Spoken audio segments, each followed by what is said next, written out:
10 দিন আগে তখন মানে 4-5 ঘন্টা ওয়েট করছিলাম এই পেট্রোল পাম্পে। আর এখন যে সাথে সাথেই তেল পাইলাম। সময় লাগেনি, 1 মিনিট ফাঁকাই পাইছি। আমার যে আর কি 500 টাকার তেল নিতে আসছিলাম, 500 টাকা। এখন মোটামুটি কোনো সমস্যা নাই তেল নিতে, এখন সুন্দরভাবে সবাই তেল দিতেছে। আগে অনেক সমস্যা হয়েছিল, আগে সিরিয়াল ছিল, মনে করেন অনেকে মনে করেন রাত পর্যন্ত বসে ছিল তেল নিতে গিয়ে, 4 ঘন্টা 5 ঘন্টা 10 ঘন্টা। এখন এরকম লাগে না যে আসছি আর এখন তেল দিয়ে দিছে।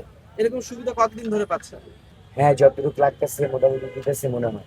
আমি তো এখন মনে করেন কম টাকার তেল নিছি, আমার টাঙ্কি লোড তো, তারপর নিয়ে নিছি, পাওয়া যাইতেছে। তারপর অনেক সময় দেখা যায় পাম্পে সমস্যা থাকতে পারে, তেল কম নিলে 15টা 10টার নিচে কম থাকলে মনে করেন পাম্পে সমস্যা হয়। তার জন্য মনে করেন সবাই কম বেশি ট্যাঙ্কি লোডই করতে চায়। আমাদের এখানে পর্যাপ্ত পরিমাণ তেল আছে। হ্যাঁ, সবাই আপনার পর্যাপ্ত পরিমাণে দিচ্ছে, কোনো সমস্যা হইতেছে না। এই কদিন মনে করেন ভালোই আমি দিতেছি, কালকে আপনার ভালোই তেল দিছে, আজকেও তেল ভালো পাইতেছে, কোনো সমস্যা হইতেছে না। না না না, কেউ অপেক্ষা করতেছে না, যে যতটুকু দরকার ততটুকু নিতেছে। হ্যাঁ, পাইতেছে, ফুল পাইতেছে, ওরা যে যেমন চাইতেছে তেমন পাইতেছে। আমি সিচুয়েশনের অবতরণের শেষ হওয়ার পরে আমি আজকেই নিলাম, তো এখন তো এসে একেবারে একজনের পরেই আমি পেয়ে গেছি। হ্যাঁ, সেটা তো অনেক বেশি ভোগান্তির ছিল, রোদের মধ্যে দাঁড়িয়ে থাকতে হতো 4 ঘন্টা 3 ঘন্টা 2.5 ঘন্টা এরকম ভাবে দাঁড়িয়েছিল। অফিস শেষ করে এগুলো পাওয়ার জন্য অনেক সময় ব্যয় হতো, এখন সেই সময়টা লাগছে না।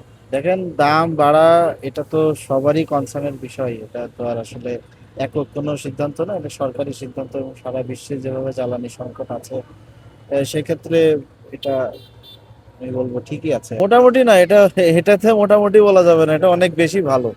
এটা ধন্যবাদ যে আমরা নিশ্চিন্ত হতে পারছি যে না, এটা জ্বালানি পাচ্ছি।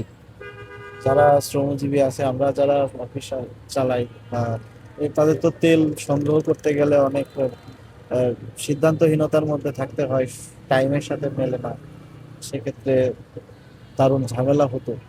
এখন সেই সব ঝামেলা থেকে এখন আমরা বেরিয়ে আসতে পারছি, তো এটাই আলহামদুলিল্লাহ। 10 দিন আগে তখন মানে 4-5 ঘন্টা ওয়েট করছিলাম এই পেট্রোল পাম্পে। আর এখন যে সাথে সাথেই তেল পাইলাম। হ্যাঁ, দাম তো বাড়ছে 140 টাকা, মানে ঠিক আছে, এখন ঠিক আছে।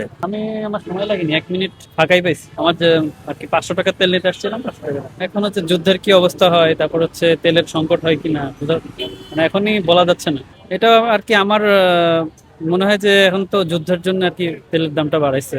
আর আশা করি আর কি তেলের দামটা আর না বাড়ুক, কারণ তেলের দামের উপরে তো অনেক কিছু ডিপেন্ড করে, সবকিছুর দামই আর কি ডিপেন্ড করে তেলের দামের উপরে। তো আশা করতেছি তেলের দাম যেন না বাড়ে। রাজধানী সহ দেশের বিভিন্ন এলাকায় জ্বালানি তেলের সরবরাহ স্বাভাবিক হয়, স্বস্তি ফিরেছে ভোক্তাদের মাঝে।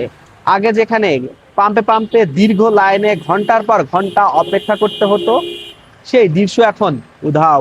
পর্যাপ্ত পেট্রোল ও অকটেনের মজুদ থাকায় চাহিদা অনুযায়ী তেল মিলছে সহজেই, ফলে ভোগান্তি কমেছে সাধারণ মানুষের। জফর রহমান, আজকের পত্রিকা।